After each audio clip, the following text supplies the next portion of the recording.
제가 섬기는 올리브 장로교회는 2013년도에 교회를 구입했습니다. 그전에는 대부분의 이민교회처럼 미국 교회를 렌트하고 있었습니다. 그런데 때가 되어서 하나님께서 교회 성도님들의 마음을 감동시켜서 교회를 구입하게 되었던 것이죠. 우리 교회는 크게 부자도 없고 또 한인들이 많이 살고 있지 않는 변두리에 교회가 있습니다. 그럼에도 불구하고 하나님께서 은혜를 주시고 또 성도님들의 눈물겨운 헌신을 통하여서 자체 건물을 갖게 되었던 것입니다. 우리 이민자들이 늘 넉넉하지 못한 살림살이를 살아가고 있죠. 그럼에도 불구하고 분에 넘치는 헌금을 통하여서 교회를 구입하게 되었던 것입니다. 우리 성도님들의 하나님을 향한 사랑과 교회를 사랑하는 마음들이 하나가 되어서 교회를 구입하게 되었던 것이죠. 출애굽기 36장 3절부터 5절까지 말씀입니다. 그들이 이스라엘 자손의 성소의 모든 것을 만들기 위하여 가져온 예물을 모세에게서 받으니라. 그러나 백성이 아침마다 자원하는 예물을 연하여 가져왔으므로 성소의 모든 일을 하는 지혜로운 자들이 각기 하는 일을 중지하고 와서 모세에게 말하여 이르되 백성이 너무 많이 가져오므로 여호와께서 명령하신 일에 쓰기에 남음이 있나이다. 아멘. 이제 성막 건축이 시작되었습니다. 성막 건축을 하는 데는 많은 특징들이 있는데 그 가운데 하나가 마음에 원하는 자가 자원하여 기쁨과 감사로 하나님의 일에 동참을 했다라는 겁니다. 두 번째는 놀랍게도 하나님께 헌신하는 자들이 필요한 것보다 더 많이 헌신을 했다라는 겁니다.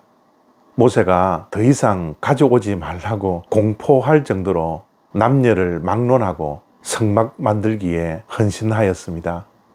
그 결과 넉넉하여 남음이 있었다라고 말씀을 하고 있습니다.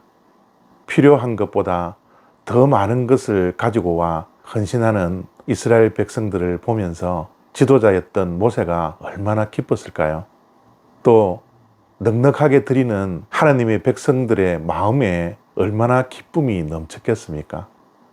이 모든 것을 보시고 계신 하나님의 마음은 얼마나 기뻤겠습니까? 이 광경을 하나님께서는 흐뭇하게 보셨을 것 같지 않습니까? 하나님의 일은 늘 모자랄 것 같고 부족할 것 같아서 염려하고 걱정하지만 하나님의 일을 끝내고 보면 늘 넉넉하게 남게 하시는 것이 하나님의 손길인 것입니다. 우리가 선교를 갈 때도 또 교회를 건축할 때도 부족할까 마음이 조마조마했는데 늘 차고 넘쳤던 것이 하나님의 일이었습니다. 이스라엘 백성들이 광야 생활을 하면서 뭐가 그렇게 넉넉했겠습니까? 지갑이 넉넉하지 않았을 겁니다. 그럼에도 불구하고 넉넉하게 남음이 있을 정도로 헌신을 했던 것이죠. 지갑이 넉넉해서 우리의 마음이 넉넉한 것이 아니라 마음이 넉넉했기 때문에 지갑까지도 넉넉하게 되는 것입니다. 우리의 마음에 하나님에 대한 감사와 하나님께서 베풀어 주신 은혜를 경험하고 마음에 기쁨이 가득 차면 우리의 마음이 넉넉하게 되는 것이죠. 마음이 넉넉해지니 헌신도 넉넉해지는 것입니다. 오늘 이 말씀을 보면서 오늘 하루만이라도 넉넉한 마음이 있으면 좋겠다라는 생각을 합니다. 코로나 때문에 이 세상이 얼마나 각박해졌습니까? 얼마나 또 예민해졌습니까?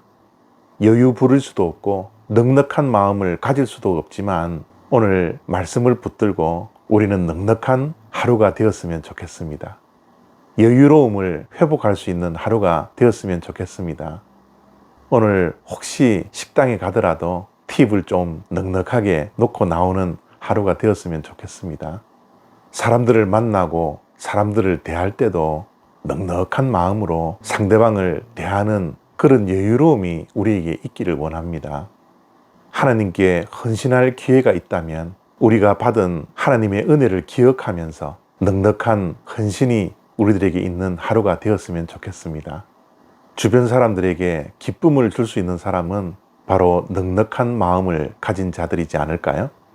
그 넉넉한 마음을 가진 자가 오늘 바로 내 자신이 되어지기를 바랍니다. 감사합니다.